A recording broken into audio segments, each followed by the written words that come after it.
Bret Hart is still shooting, folks. This time, oh God, what now? He takes Hulk Hogan, Eric Bischoff, and TNA to task while giving the highest of praise to AJ Styles.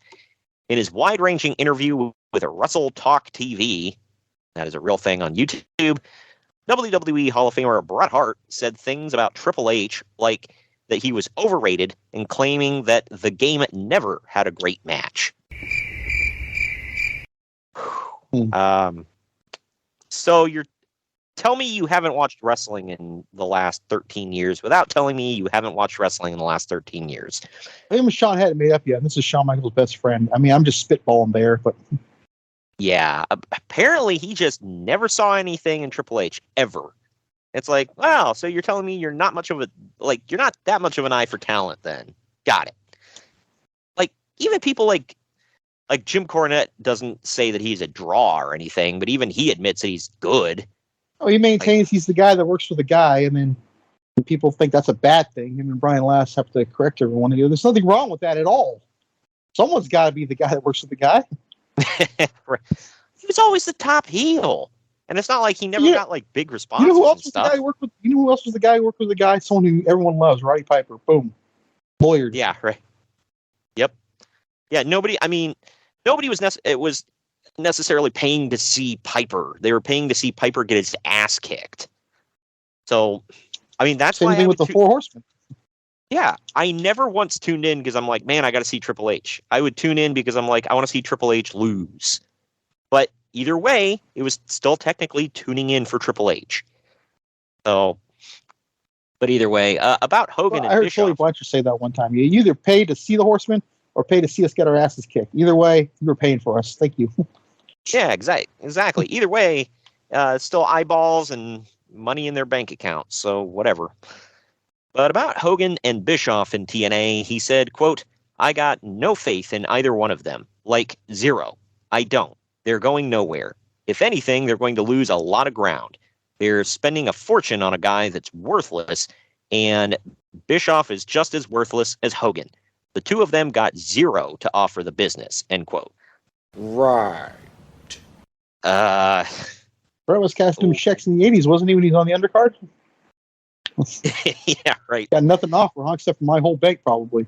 I maintain that Bischoff did have something to offer. It just, I don't think, to hear him talk about it now, he didn't even want to be there. So he was just kind of there because Hulk wanted him there. So it's not like it was in WCW where he's like, we gotta win. He was like, yeah, if we make money, cool. So, I don't know. And yeah, I'll say this. Hogan knows how to promote Hogan. I don't know if he knows, like, not like he was totally in control of TNA, but I don't know if he could control an entire company by himself. But then again, like, I think it's kind of stupid for Dixie Carter to be like, oh, let's bring in Hulk Hogan, who, was a huge wrestler back in the day, and just rely on him to she also loved Vince Russo. So we knew where her brain was. Yeah. It's like, not to defend Russo, but it's like, at least he had some moderate success as a writer in the past. Like, Hogan knew how to get himself over.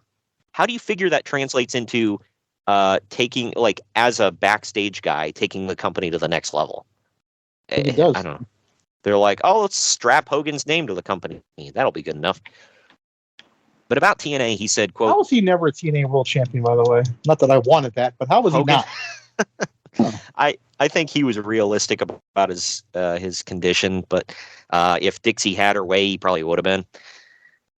But about TNA, he said, quote, they got all the rejects. They picked up all the trash that Vince scooped and swept aside whenever they were. It's hard to argue that. Quote. Yeah. See, I take exception to saying all the rejects, because, yeah, they did pick up their fair share. They also picked up some, like RVD, and Mr. Anderson, and I wouldn't have called them rejects, and Team 3D and everything. But, yeah, especially as time went on, it was like, they picked up Aaron Stevens and, or what the hell is his name now? Is it Aaron Stevens or? Is that, Aaron something. the body, not the body, the stunt double for the Miz, right? Yeah, Damian Sandow. Damian Sandow. Yeah, it was.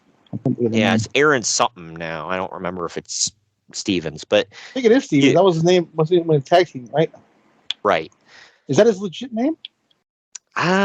Maybe, I don't know, but he spells Aaron with one A, which I've never seen before. It was But- Aaron. Damn it, AA Ron. But now there's him. There was like Ezekiel Jackson and Brodus Clay, and like it was kind of hard to argue when they're picking up guys like that. But I don't know. But They also picked up the Hardys on one of their very first rejects. yeah, they picked up Fat Hardy, not Matt Hardy. He was still in better shape than I am, but You seriously, didn't happen to watch the Dynamite from the Cow Palace, did you? No. Man, they got me good, man. He was coming out for his match. Who was he? I forget who he was facing. Yeah, it's not important. He comes out and the freaking Hardy Boys music goes on. I'm like, oh, is Jeff here? Oh God. No, it was him and Mark Quinn. And Mark Quinn was playing the Jeff Hardy part, doing the dancing and stuff. Oh my God. So he just comes out to the Hardy Boy theme now? Yeah. Well, I don't know about if he does it now. Like, he hasn't been on TV in forever, at least in a match. God. That really got me, dude. Yeah, I bet. Ask our mutual friend. He was sitting right next to me, and I kind of marked him like, "Is it Jeff? Is it Jeff?" I'm like, "No, oh, it's just that." Yeah. Well, he then said, quote, I thought their girl division was, you can tell how old he is when he calls it the girl division. Yeah. That's what all the old timers call it. The girls. Yeah, Cornette still says it. Yep. Unless it's Charlotte or Rhea Ripley. Yeah, right. But he said, quote, I thought their girl division was terrific with Awesome Kong and Gail Kim when she was there. She was a really good wrestler, end quote.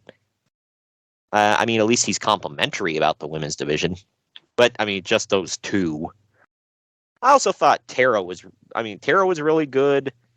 Mickey James was there. Yeah, Mickey James was great. Still there. He's the champion of their company as we speak. Yeah. Taryn Terrell was really good. It's odd to say, but she was. Oh, man, she was really good. Trust me. Good God. I didn't think Angelina Love completely sucked. She was okay, especially when compared to the other two members. She was the better of the beautiful people. She was the best of them. Yeah. So, I mean, they did have some stinkers in there, but, whatever. And you got the other beautiful person now, Madison Rayne, leading the AEW Women's Division. Yeah. The worst of the three, in my opinion, but whatever. The only person in the beautiful people worse than her was Lacey Von Erich. Yeah, she was all looks. Oh, yeah. That's bad. Right. Well, when you're really good at one thing, there you go.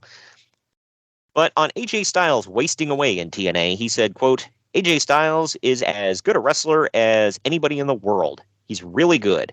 He should be wrestling in WWE. He's spinning his tires in TNA, and it's a shame because that's the big stage. I remember... Man, that's going to age well. Yeah, right. And I don't mean that sarcastically. Yeah, no, he was absolutely right. But he said, I remember telling... AJ Styles' first Raw entrance, do you remember what he said coming down the aisle? No. Go back and watch it, everybody. He's literally saying, I should have been... This is where I belong. I should have been here all along. So he knew... I think he came in at like the perfect time, although I do wish he was younger because obviously now he's having to slow down a little bit because of his age, but... Oh, he's not even wrestling right now. He shattered his ankle, so who's that? Oh, God, yeah, I forgot about that. Damn. Sucks he's got a Miss Mania. But anyway, he said, I remember telling Chris Benoit when he went to WWE, he actually cried on the phone telling me he didn't want to leave WCW. End quote. Yes, you do. He went on for a while about Chris, kind of comparing the two and saying he's like, oh, I wish I could, if I could give AJ any direction, it would be, same thing I told Chris Benoit. It's like, they don't care about you. You need to get the hell out of there. You're going nowhere. Like, well, somebody listened.